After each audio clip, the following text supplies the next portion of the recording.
What is going on? I am Cole and welcome back to my channel. In this video, I'm going to be talking about my most anticipated comics for this upcoming new comic book day, which happens to be November 30th, 2022. So if you want to see what I'm looking forward to, make sure to stick through the intro.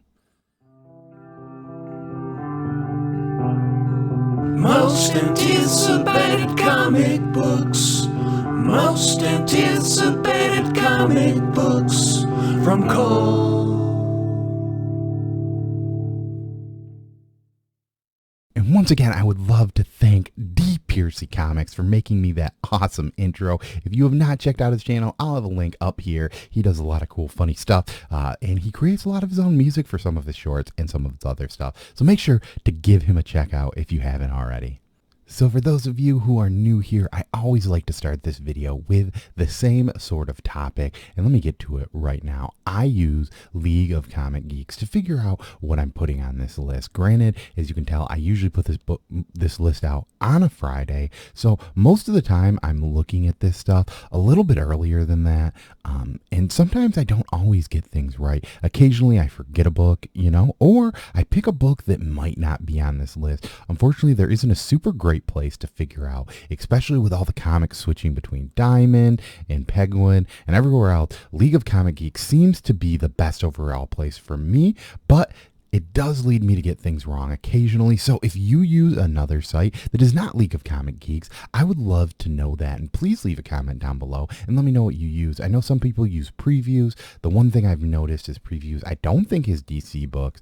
And some of the times it doesn't have some of these weird indie publishers. I know Bad Idea specifically is not on there. I think Scout Comics might not be on there. And there are a few other indie publishers that I have noticed are not on that list. So unfortunately, previews has not worked for me, but I would love to see what other people use to figure this out. And once again, I just like to add this part in here. One of my favorite things that I do on this channel is that Bearded Comic Bro, and I do a cover challenge every single week. And we currently have one going on for fights. If you are interested in joining that, I would love to see your covers, whether you just post those up on Instagram or you make a video here. Either way, we will help promote that. And I'll have the playlist up here so you can check out everyone that has joined us. I think this fights one is the one that has had the most people join us. So thank you everyone who has joined. It really makes it fun for us when we can see what other people want to do for this. And I know if you are here, you probably don't want to hear me do some house cleaning or tell you where I get my books, but you want to know what are the books that I'm most excited for this week. One of the things that I do like to add into this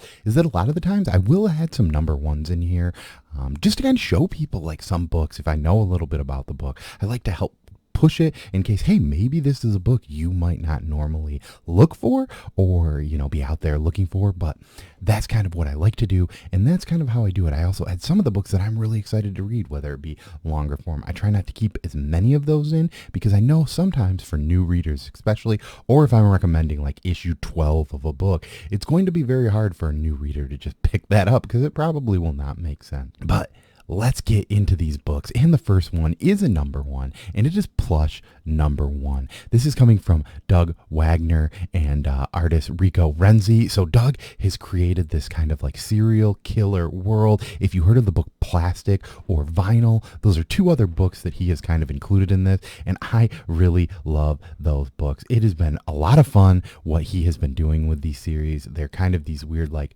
serial killer stuff, but they also had some comedy to them. I know that in Vinyl he had, something where the main character had to listen to music while doing it. In Plastic, the main character was in love with a plastic female companion doll, and I thought that both of those had, the funniness to the kind of silliness of the story, but they also take in something that is really compelling and interesting in a story. There is also a John Jang cover for this that I thought was pretty awesome. I know that he based this one off of a video game, but I really liked it. And I just wanted to put it out here as, sometimes when I talk about these number ones, I'll try and mention some of my favorite variant covers with them because I know some people are very much into those. So if you read Vinyl or you read Plastic and you really like this, you should definitely be picking up Plush number one. And another book that I'm pretty excited about is Blue Beetle Graduation Day number one. I'm going to be completely honest with you. This is a book that would completely not be on my radar. But there's a podcast I listen to called the Bada Boom Podcast. I'll have the link up to their interview, but they actually had the creator of this book, Josh Trujillo, and I probably butchered that, and sorry if I did. They had him on their show talking about this book, and I thought it was very interesting. There's some pretty cool stuff. This was one of those things they did in the round robin tournament for DC Stories that didn't end up winning it, but I think they liked the pitch of it, and they kind of let it go. You can listen to that podcast. They'll go into that a little bit more, and I probably don't remember it right because, sometimes I listen to a lot of stuff and sometimes I mix stuff up. But I'm pretty sure that was the story that they were telling.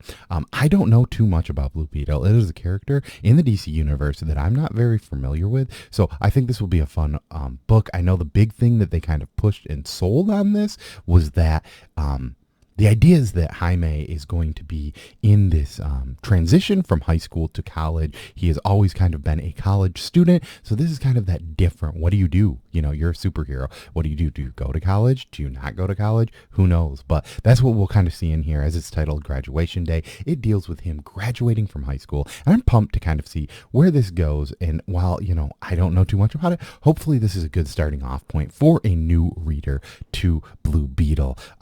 For this, there are a lot of really cool covers for this. I'm just going to kind of probably show them all because there's a Cully Hammer B cover that looks pretty good. That's probably the one that I would be the most favored to get, only because the one that I do kind of like a lot is this Raphael Albuquerque cover, but this is the 1 in 25 variant, and I don't know that I'm going to I love this book enough to invest the money into that cover. It is not something that I super love, but I think it is pretty much the best looking of the covers. And then there is a 1 in 50 by David Marquez, and this one also looks pretty cool, but once again, I don't know if this is something I'd invest in. But if you liked any of these covers more than any of the others, let me know down below. If you've been watching this segment most recently, I have introduced some new guests to come on. Let me know what their most anticipated read of the week is. And I've got a new person on here. So let's give it up to Jeremy. He's going to jump on here and he's going to talk about his most anticipated comics. What's up, everybody? This is Jeremy from You Promised Me Comics. And thank you to Cole for having me on his channel to talk about my top pick for this new comic book day for November 30th.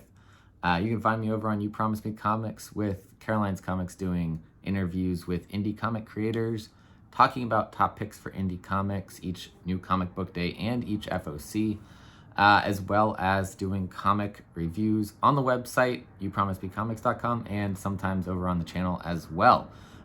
So this week's top pick is one that I've gotten to read already, and it comes from Red 5 Comics. It is Dead Kingdom number 2.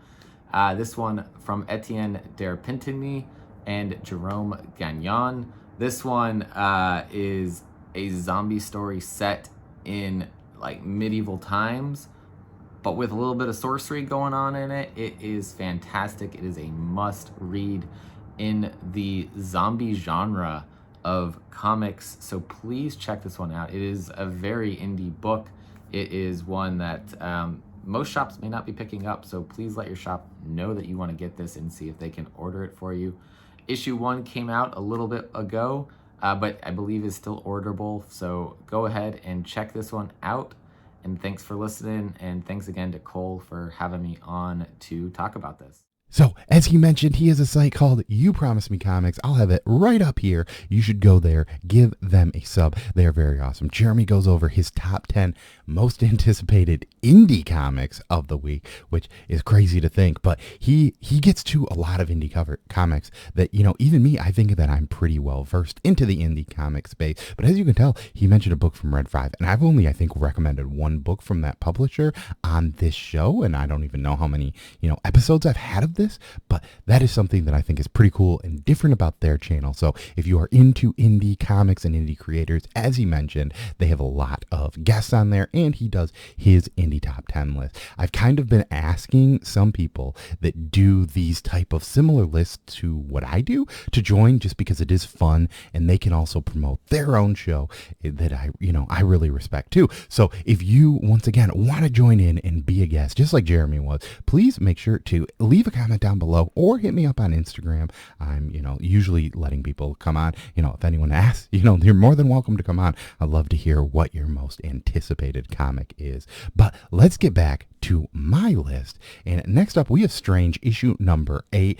If you've been following my community tabs, I've been doing a terrible job of it as of late, but I've caught up on a lot of books, and Strange is one of those books that I caught up on. This book has been really good. There's been a few people that I feel like, it seems like most people talk about this book in a space where I really love this book, or I'm dropping this book. And that seems really weird to me. I think Strange has had some really cool issues and some fun, there's been some fun stuff happening in this book.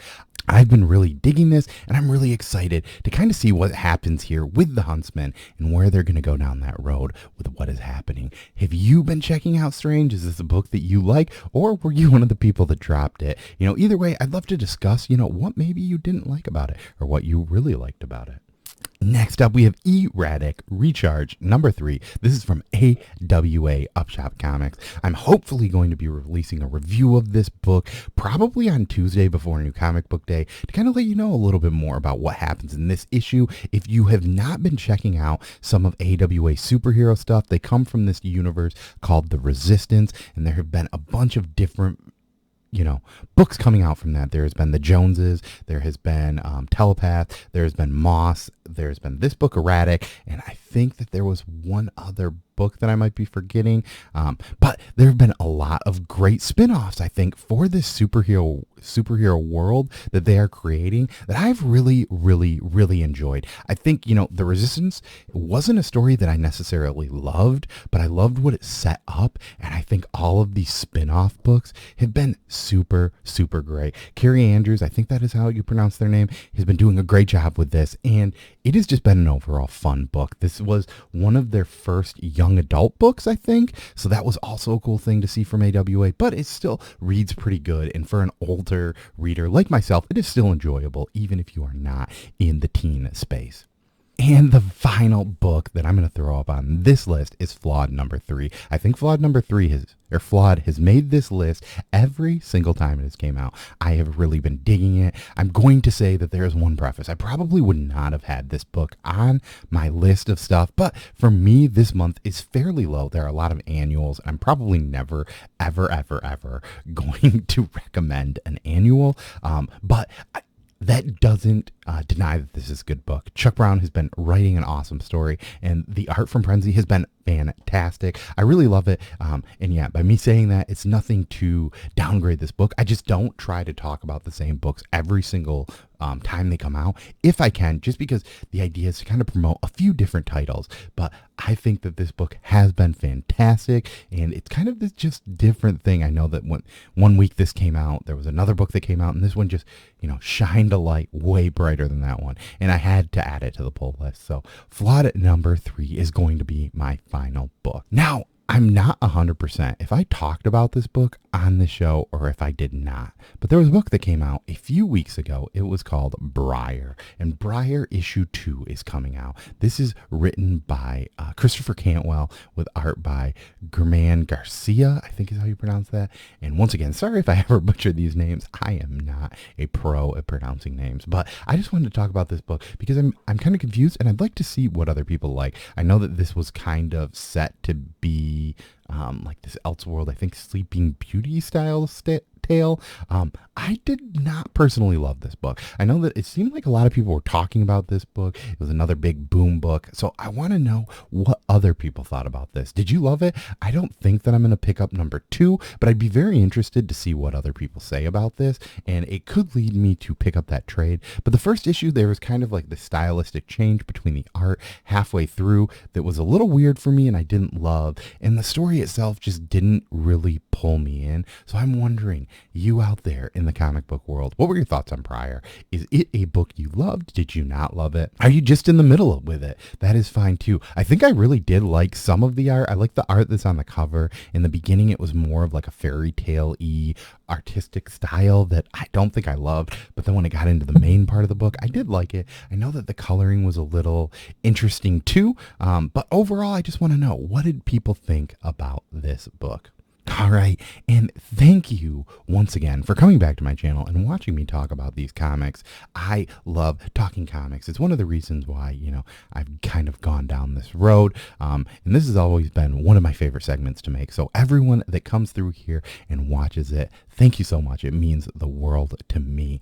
And yeah, let me know too, what are you looking forward to? Are you more of a cover person? Is there a cover out there that you think is fantastic? Is there a story out there that you're just pumped to read? I'd love to hear what you have to say. Did I miss something that you think is the most should be talked about book of the week? I'd love to hear that too. Once again, I don't, try and I won't lie. I don't try and put in all the time in the world to research every single book, but I go through, I look at things, I find things that kind of catch my eye, and I want to talk about the stuff that I'm currently reading. So that's how I make my list. But I'd love to hear if there's other stuff that you are seeing out there. Thank you again for stopping by. If you haven't already, please consider subscribing to my channel. Make sure you hit the like button on the way out. And as always, I've been Cole. Thank you for stopping by, and peace. Most anticipated comic books. Most anticipated comic books from Cole.